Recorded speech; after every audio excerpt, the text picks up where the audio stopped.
How to safely identify hail damage on your roof.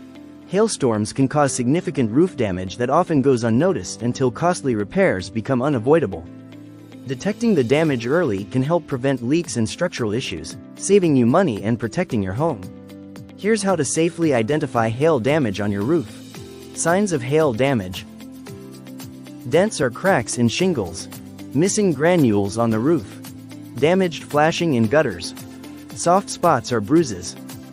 Water leaks indoors. For your safety, inspect your roof from the ground using binoculars if necessary, and check for damage to other areas of your property. However, climbing on the roof can be dangerous and cause further damage. The safest and most reliable option is to call a professional for a thorough assessment. If you need help or an evaluation of storm damage to your home, give us a call to schedule.